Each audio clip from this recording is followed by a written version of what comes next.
warahmatullahi wabarakatuh. Alhamdulillahirrabbilalamin. Wabihi nasta'in wa ala umuri dunya waddin. Wassalatu wassalamu ala asrofil anbiya'i wal mursalin Sayyidina Muhammadin wa ala alihi wa sahbihi ajma'in. Perkenalkan, nama saya Rifani Dewi Putri dan rekan saya Nur Halimah. Di sini kami akan menjelaskan materi mengenai hakikat perkembangan anak didik, mata kuliah psikologi perkembangan, dengan dosen pengampu Bapak Mu Hasan Marwiji, SPDI, MPD. Baik, untuk pembahasan kita kali ini yaitu yang pertama mengenai pengertian, yang kedua mengenai ciri-ciri perkembangan anak, yang ketiga mengenai teori-teori perkembangan anak, yang keempat mengenai faktor yang mempengaruhi perkembangan anak, yang kelima tahapan perkembangan anak didik, yang keenam, implementasi pemahaman perkembangan anak dalam pendidikan. Untuk materi pertama yaitu pengertian. Perkembangan anak adalah suatu proses perubahan yang bersifat bertahap dan berlangsung sepanjang kehidupan. Proses ini melibatkan berbagai aspek mulai dari fisik yaitu berkaitan dengan pertumbuhan tubuh seperti tinggi badan, berat badan, perkembangan motorik atau kemampuan bergerak, dan perkembangan kesehatan. Pada tahap awal, misalnya bayi belajar untuk menggerakkan kepala, merangkak, ataupun berjalan, sehingga kemampuan motorik halus seperti menulis atau menggambar. Selain aspek fisik, yaitu aspek kognitif, yaitu berhubungan dengan perkembangan kemampuan berpikir, belajar, dan memproses informasi. Anak belajar mengenal dunia sekitar, kemudian memahami konsep dasar seperti angka dan warna, hingga kemampuan berpikir lebih kompleks seperti memecahkan masalah ataupun memahami hubungan sebab akibat. Yang selanjutnya aspek sosial, yaitu anak belajar berinteraksi dengan orang lain baik dalam konteks keluarga, teman sebaya maupun masyarakat. Mereka mengembangkan keterampilan sosial seperti berbagi, bekerja bersama, dan memahami perasaan orang lain. Yang selanjutnya yaitu aspek emosional yang berkaitan dengan anak mengelola perasaan mereka. Mereka belajar mengenali, kemudian mengungkapkan dan mengontrol emosi seperti rasa marah, rasa sedih, ataupun bahagia, ataupun juga cemas. Semua aspek itu tidak terpisah tetapi saling berinteraksi dan berkembang bersama yang pada akhirnya membentuk kepribadian dan juga karakter anak. Proses perkembangan ini unik untuk setiap anak tergantung pada faktor-faktor genetik, kemudian faktor lingkungan juga, dan juga pengalaman hidup mereka. Kemudian yang kedua ada ciri-cirinya. Yang pertama yaitu bertahap dan berurutan. Perkembangan anak berlangsung secara bertahap dan mengikuti urutan yang umum, meskipun ada perbedaan dalam kecepatan antar individu. Yang kedua yaitu terarah dan terkendali. Perkembangan memiliki arah yang jelas, yaitu menuju kedewasaan dan kematangan. Arah ini mengacu pada pencapaian tujuan tertentu dalam setiap aspek perkembangan. Yang ketiga yaitu memiliki aspek yang berbeda. Perkembangan anak tidak hanya mencakup aspek fisik, tetapi juga kognitif, emosional, dan sosial yang saling mempengaruhi satu sama lain. Yang terakhir yaitu dipengaruhi oleh faktor internal dan eksternal. Perkembangan anak dipengaruhi oleh faktor-faktor genetik atau internal dan lingkungan atau eksternal, termasuk keluarga, sekolah, dan masyarakat. Yang selanjutnya yaitu teori-teori perkembangan anak terbagi menjadi 4. Yang pertama, teori dari Jean Piaget yang membagi 4 tahap perkembangan kognitif. Yang pertama yaitu tahap sensori motor yang dimulai dari 0 sampai 2 tahun. Pada tahap ini, bayi mulai mengenal dunia melalui indera dan juga menggerakkan tubuh mereka. Kemudian mereka belajar melalui pengalaman langsung seperti meraih, menggenggam, dan mengamati. Pada akhir tahap ini, anak juga mulai mengembangkan konsep objek permanen, yaitu pemahaman bahwa benda-benda tetap ada meskipun tidak terlihat. Kemudian yang kedua, tahap praoperasional, yaitu di usia 2-7 tahun, yaitu anak mulai menggunakan bahasa untuk belajar berpikir dan berkomunikasi, serta mengembangkan kemampuan imajinasi dan simbolisme. Namun, pemikiran mereka itu masih bersifat egosentris atau sulit melihat sudut pandang orang lain, dan juga konkret. Pada tahap ini, anak belum sepenuhnya memahami konsep-konsep seperti pemahaman bahwa jumlah berat atau volume tidak berubah meski bentuknya berubah. Kemudian yang ketiga ada tahap operasional konkret, yaitu di usia 7-11 tahun. Pada tahap ini anak mulai mengembangkan kemampuan untuk berpikir secara logis tentang objek dan peristiwa yang nyata atau konkret. Mereka dapat memahami konsep, konservasi, klasifikasi, dan urutan, serta mampu melakukan operasi mental seperti menghitung ataupun mengelompokkan benda. Namun pemikiran mereka masih terbatas pada hal-hal yang bersifat konkret dan nyata.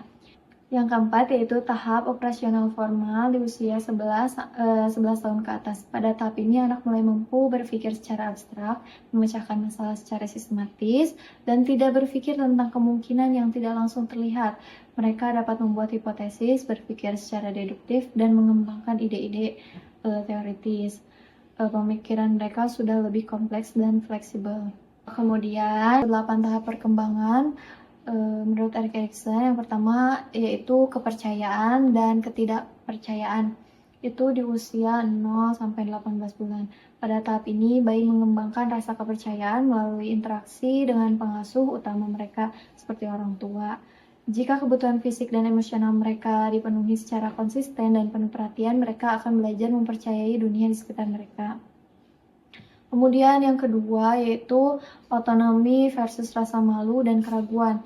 Itu ada di usia 18 bulan sampai 3 tahun. Pada tahap ini anak mulai mengeksplorasi kemampuan untuk melakukan hal-hal sendiri seperti berjalan, berbicara, atau memilih pakaian mereka. Yang ketiga yaitu inisiatif versus rasa bersalah di usia 3 sampai 6 tahun. Anak-anak mulai menunjukkan inisiatif dalam melakukan kegiatan dan berinteraksi dengan orang lain. Mereka juga belajar untuk merencanakan dan melaksanakan tugas-tugas mereka. Jika inisiatif mereka didukung dan dihargai, mereka akan mengembangkan rasa percaya diri. Namun jika tindakan mereka ditekan atau dihukum, mereka mungkin merasa bersalah dan menghindari inisiatif di masa yang akan datang. Kemudian yang selanjutnya, yang keempat yaitu industri versus inferioritas di usia 6-12 tahun. Pada tahap ini, anak-anak berfokus pada pencapaian keterampilan dan kompetensi dalam olahraga dan hubungan sosial. Jika mereka merasa berhasil dan merasa dihargai, mereka akan mengembangkan rasa industri itu atau kemampuan itu. Sebaliknya, jika mereka merasa gagal atau dibandingkan dengan orang lain, maka mereka dapat merasa inferior atau tidak mampu. Yang selanjutnya ada yang kelima, yaitu identitas versus kebingungan, yaitu di kebingungan peran, yaitu di usia 12-18 tahun. Pada masa remaja, individu berusaha menemukan identitas diri mereka, termasuk dalam hal nilai, keyakinan, dan peran sosial. Mereka juga mulai menjawab pertanyaan tentang siapa mereka dan apa yang ingin mereka capai dalam hidup. Jika mereka berhasil mencapai identitas yang jelas, mereka akan merasa lebih stabil dan percaya diri. Namun, jika mereka bingung atau terjebak dalam berbagai peran, mereka mungkin mengalami kebingungan peran. Kemudian yang keenam yaitu intimasi versus isolasi di usia 18-40 tahun. Di tahap ini individu mencari hubungan yang intim dan bermakna dengan orang lain, baik dalam konteks pertemanan, pasangan hidup, ataupun keluarga. Jika mereka dapat membentuk hubungan yang sehat dan saling mendukung, mereka akan merasakan intimasi. Sebaliknya, jika mereka kesulitan membangun hubungan atau takut dekat dengan orang lain, mereka mungkin merasa terisolasi. Dan yang ketujuh yaitu generativitas versus stagnasi. Di usia 40-65 tahun, pada tahap ini individu berfokus pada memberikan kontribusi kepada generasi berikutnya seperti melalui pekerjaan, keluarga, ataupun kegiatan sosial. Yang selanjutnya, yang kedelapan yaitu integritas versus keputusasaan. Di usia 65 tahun ke atas. Pada tahap ini, individu mengevaluasi hidup mereka dan berusaha menerima pencapaian ataupun kegagalan yang mereka alami. Jika mereka merasa puas dengan hidup yang telah dijalani dan menerima segala kekurangan, mereka akan merasakan integritas. Namun, mereka Jika mereka merasa menyesal atau tidak puas dengan keputusan yang telah dibuat, mereka bisa merasa keputusasaan. Kemudian yang selanjutnya ada teori perkembangan psikoseksual menurut Sigmund Freud. Yang pertama yaitu ada tahapan oral, yaitu 0 sampai 1 tahun. Pada tahap ini sumber utama kenikmatan anak adalah ada di mulut.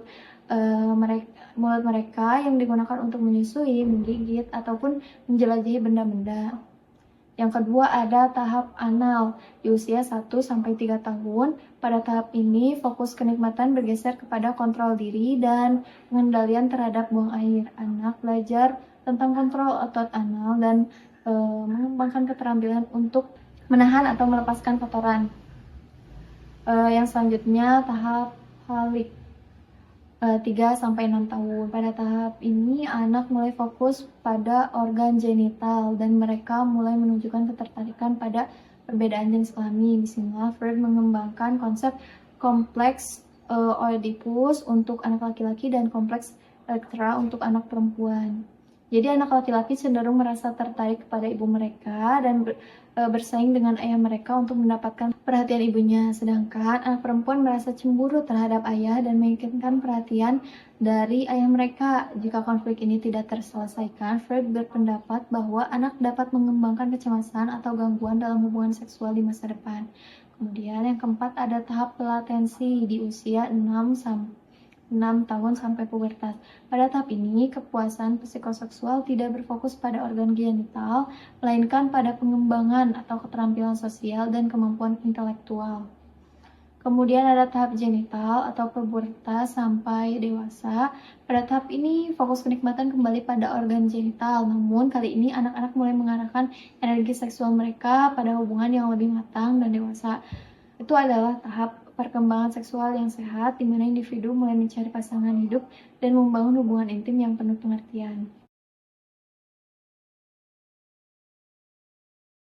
Yang terakhir ada teori pembelajaran sosial atau social learning theory yang dikembangkan oleh Albert Bandura, menekankan bahwa pentingnya observasi atau peniruan dalam proses belajar. Bandura juga berpendapat bahwa individu tidak hanya belajar melalui pengalaman langsung, tetapi juga melalui pengamatan terhadap orang lain yang dikenal dengan istilah modeling atau imitasi. Teori ini juga mengembangkan konsep kognitif dan sosial dalam proses belajar dan memberikan penekanan pada peran lingkungan serta proses internal dalam pengembangan perilaku. Baik, di sini saya akan melanjutkan pembahasan yang telah disampaikan oleh rekan saya. Yang selanjutnya yaitu ada faktor yang mempengaruhi perkembangan anak. Pada faktor ini terdapat 3 faktor yang mempengaruhi perkembangan anak, yaitu yang pertama ada faktor genetik, yang kedua ada faktor lingkungan, dan yang ketiga ada faktor pendidikan. Faktor genetik ini adalah faktor yang diturunkan atau mempunyai peran penting dalam pembentukan karakteristik pada anak. Faktor genetik ini diwariskan ataupun sebagai warisan biologis yang diturunkan dari kedua orang tua anak tersebut melalui DNA, yang berfungsi sebagai cetak biru bagi pembentukan sifat dan kemampuan anak. Ada beberapa aspek yang dipengaruhi oleh faktor genetik ini, di antaranya yaitu ada aspek kecerdasan, aspek temperamen, dan juga aspek potensi fisik pada anak. Kecerdasan anak mungkin mewarisi intelektual atau kemampuan intelektual dari kedua orang tua anak tersebut, seperti contohnya daya ingat yang kuat, logika, dan bakat dalam bidang tertentu. Namun, kecerdasan ini diturunkan tetap memerlukan dukungan lingkungan dan pendidikan untuk perkembangan secara optimal. Jadi, ketika anak tersebut mempunyai bakat yang ada atau sama dengan kedua orang tuanya, tetapi tidak didukung oleh lingkungan dan juga pendidikan, maka bakat tersebut akan menjadi hilang ataupun tidak berkembang sesuai keinginan. Yang selanjutnya yaitu ada aspek temperamen. Aspek temperamen ini yaitu faktor genetik yang menentukan dasar sifat emosional anak, seperti contohnya apakah ia cenderung ceria, malu, ataupun pendiam. Sifat ini juga menjadi dasar kepribadian anak yang kemudian dipengaruhi oleh pengalaman hidup dan pola asuh yang dialami oleh anak tersebut. Jadi, apabila pola asuh anak tersebut baik, maka anak tersebut akan mempunyai kepribadian yang baik juga. Aspek selanjutnya yaitu ada potensi fisik yang menjadi karakteristik fisik ini seperti contohnya tinggi badan, berat badan, warna kulit, dan lain-lainnya. Contohnya ketika anak tersebut memiliki kedua orang tua yang putih bersih, maka besar kemungkinan anak tersebut juga akan memiliki kulit yang serupa dengan orang tuanya, yaitu memiliki kulit yang putih bersih. Namun kebalikannya, apabila kedua orang tuanya memiliki kulit yang coklat eksotis, maka besar kemungkinan anak tersebut juga akan memiliki kulit yang sama dengan kedua orang tuanya. Begitupun juga dengan tinggi badannya ataupun berat badannya bisa mengikuti genetik dari kedua orang tuanya. Yang selanjutnya yaitu ada faktor lingkungan. Faktor lingkungan ini mempengaruhi atau memiliki peran penting yang mempengaruhi dalam perkembangan anak. Lingkungan ini mencakup segala sesuatu di sekitar anak, baik secara fisik maupun sosial, yang memberikan pengalaman dan rangsangan bagi perkembangan mereka. Faktor lingkungan ini dapat dibagi menjadi beberapa aspek, yaitu diantaranya lingkungan sosial, lingkungan budaya, lingkungan ekonomi, dan juga interaksi dengan orang tua, guru, dan juga teman sebaya. Orang tua ini adalah lingkungan pertama anak tersebut, sehingga pola asuh mereka sangat menentukan pembentukan kepribadian anak. Nah, juga selain orang tua, guru juga berperan dalam membimbing anak di lingkungan pendidikan formal. Tadi orang tua adalah peran utama.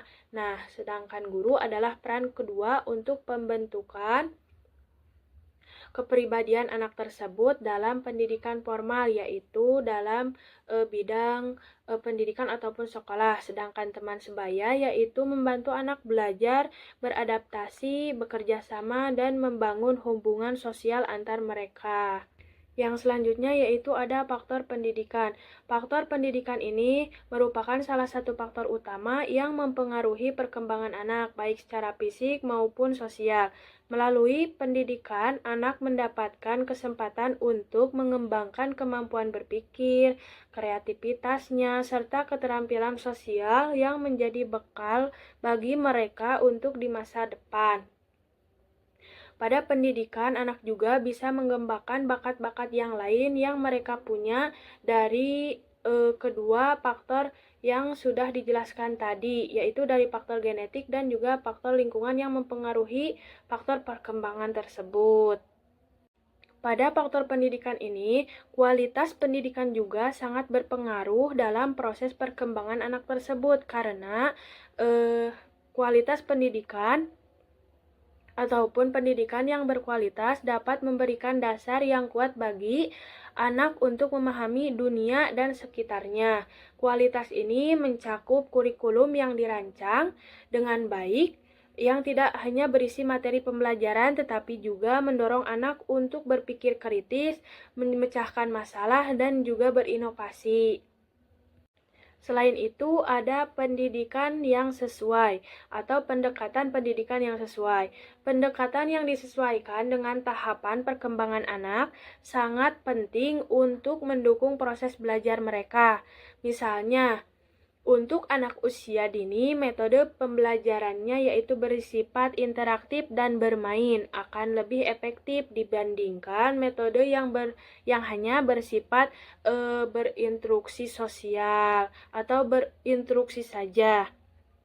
Hal ini juga membantu untuk anak belajar dengan cara yang menyenangkan dan relevan dengan kebutuhan mereka.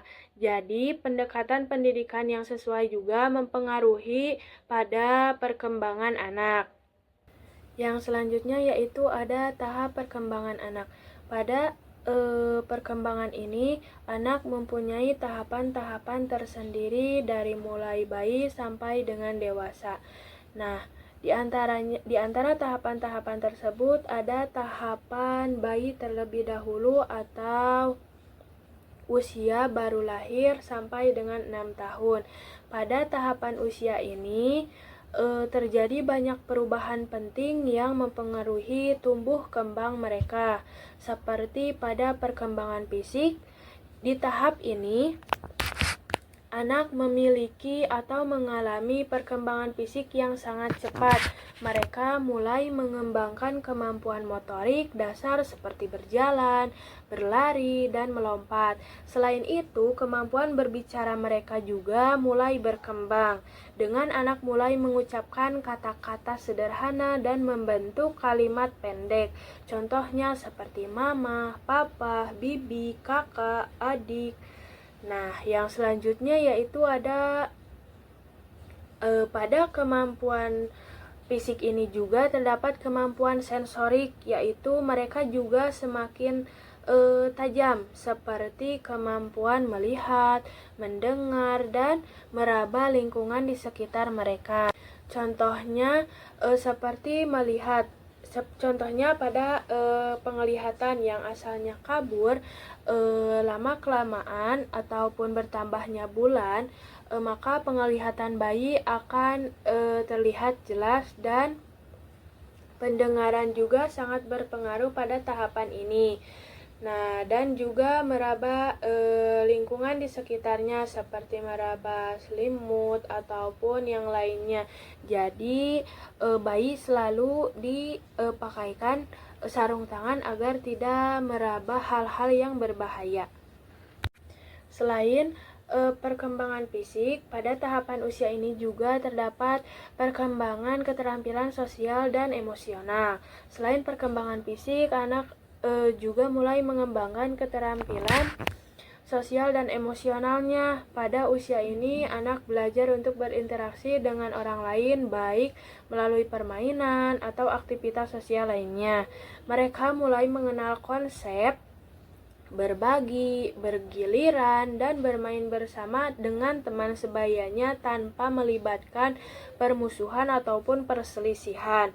Nah, selanjutnya, secara emosional, anak belajar mengenali dan mengungkapkan perasaan, meskipun kontrol emosi mereka masih dalam tahap perkembangan. Artinya, dalam tahapan ini, anak sudah mulai bisa mengontrol emosinya seperti ataupun mengungkapkan emosinya seperti perasaan sedih, marah, ataupun ngambek, dan lain sebagainya. Yang selanjutnya yaitu perkembangan atau pengaruh orang tua. Nah, pada tahapan ini, pengaruh orang tua memiliki peran yang sangat dominan dalam tahapan perkembangan ini, seperti pola asuh, perhatian, serta lingkungan yang dibentuk oleh orang tua sangat berpengaruh terhadap perkembangan fisik, sosial, dan emosional anak. Orang tua yang memberikan kasih sayang, perhatian, serta batasan yang jelas dapat membantu anak merasa aman dan berkembang dengan baik.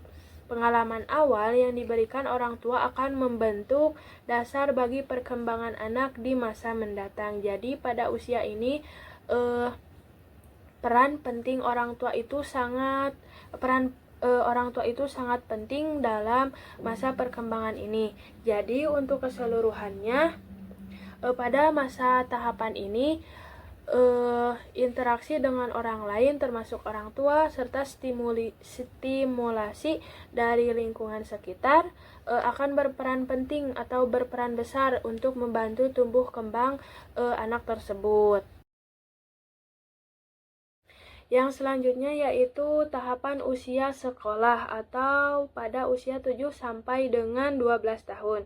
Pada tahapan ini, anak mulai mengembangkan kemampuan kognitif yang lebih kompleks atau lebih intens, seperti berpikir logis dan memecahkan masalah. Jadi pada tahapan ini, ketika anak memiliki masalah dengan temannya, mereka sudah belajar menyelesaikan masalahnya sendiri tanpa melibatkan orang lain.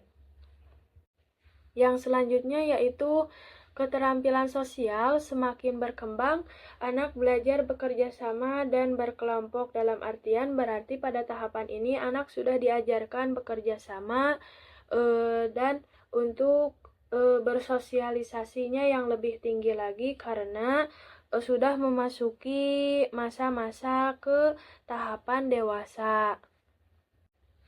Yang selanjutnya yaitu perkembangan moral dan etika mulai muncul. Mereka memahami konsep baik dan buruk. Jadi pada tahapan ini anak sudah mengetahui mana yang baik, mana yang buruk, dan mana yang dapat dilakukan, serta larangan yang tidak boleh dilakukan, dan lain sebagainya.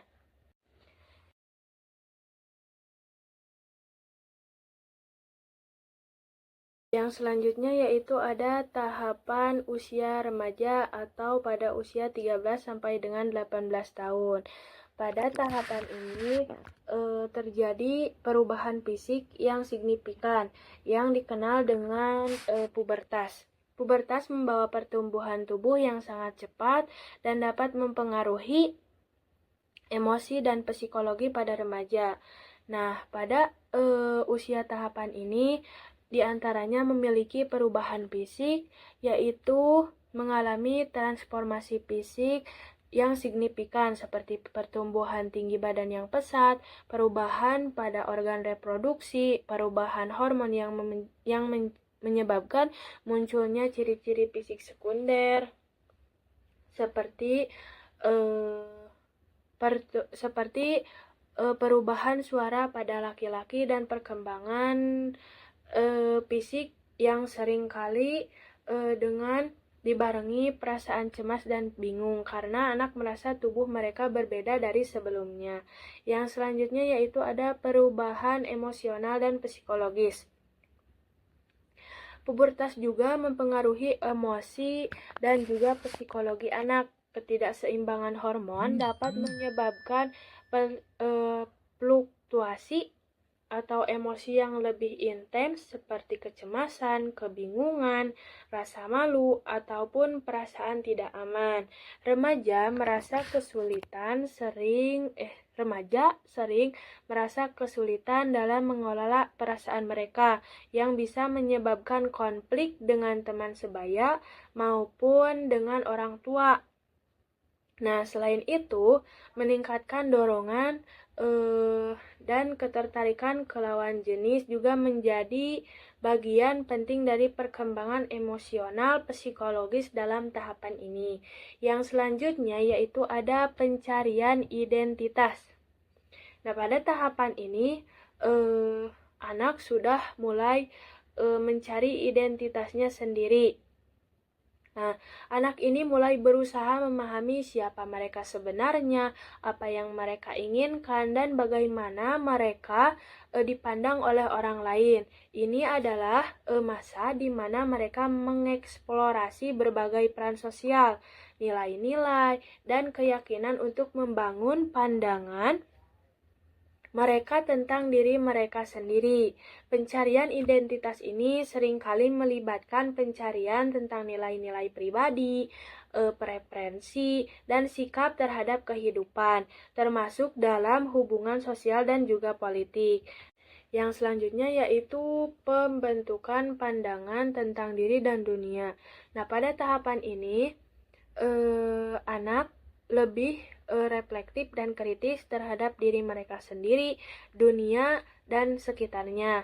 Mereka mulai mempertanyakan norma-norma sosial yang ada dan mungkin merasa frustasi atau kebingungan saat mencoba menemukan tempat mereka di dalam masyarakat.